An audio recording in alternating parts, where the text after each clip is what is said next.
قائد اعظم سفر ریل کے دوران اپنے لیے 2 برتھیں مخصوص کرایا کرتے تھے۔ ایک مرتبہ کسی نے ان سے وجہ دریافت کی تو جواب میں انہوں نے یہ واقعہ سنایا۔ ایک دفعہ کا ذکر ہے کہ میں لکھنؤ سے ممبئی جا رہا تھا۔ کسی چھوٹے سے اسٹیشن پر ریل رکی تو ایک اینگلو انڈین لڑکی میرے ڈبے میں آئی، آ کر دوسری برتھ پر بیٹھ گئی۔ چونکہ میں نے ایک ہی برتھ مخصوص کرائی تھی اس لیے خاموش رہا۔ ریل نے رفتار پکڑی تو اچانک وہ لڑکی بولی، تمہارے پاس جو کچھ ہے فوراً مجھے دے دو، ورنہ میں ابھی زنجیر کھینچ کر لوگوں سے کہوں گی کہ یہ شخص میرے ساتھ زبردستی کرنا چاہتا ہے۔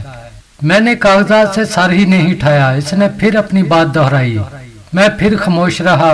آخر تنگ آ کر اس نے مجھے جھنجھوڑا تو میں نے سر اٹھایا اور اشارے سے کہا، میں بہرا ہوں، مجھے کچھ سنائی نہیں دیتا، جو کچھ کہنا ہے لکھ کر دے دو۔ اس نے اپنا مدعا کاغذ پر لکھ کر میرے حوالے کر دی۔ میں نے فوراً زنجیر کھینچ دی اور اس تحریر کے ساتھ اسے ریلوے حکام کے حوالے کر دیا۔ اس دن کے بعد سے میں ہمیشہ 2 برتھیں مخصوص کرواتا ہوں۔ دوستو، دوسرا واقعہ، ایک بار قائد اعظم محمد علی جناح اسکول و کالج کے طلباء سے خطاب کر رہے تھے۔ ایک ہندو لڑکے نے کھڑے ہو کر آپ سے کہا، آپ ہندوستان کا بٹوارا کر کے ہمیں کیوں تقسیم کرنا چاہتے ہیں؟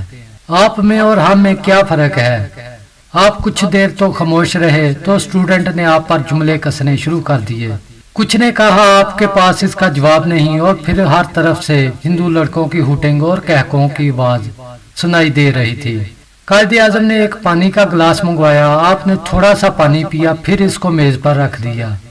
آپ نے ایک ہندو لڑکے کو بلایا اور اسے باقی بچا ہوا پانی پینے کو کہا تو ہندو لڑکے نے وہ پانی پینے سے انکار کر دیا۔ پھر آپ نے ایک مسلمان لڑکے کو بلایا۔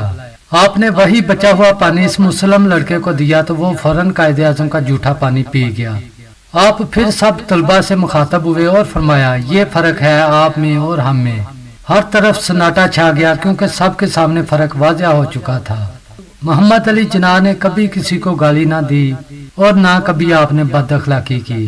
آپ اپنی بات پر اس قدر ٹھوس دلائل پیش کرتے تھے کہ بڑے بڑے منہ میں انگلیاں داب لیتے اور آپ کے سامنے لاجواب ہو جاتے۔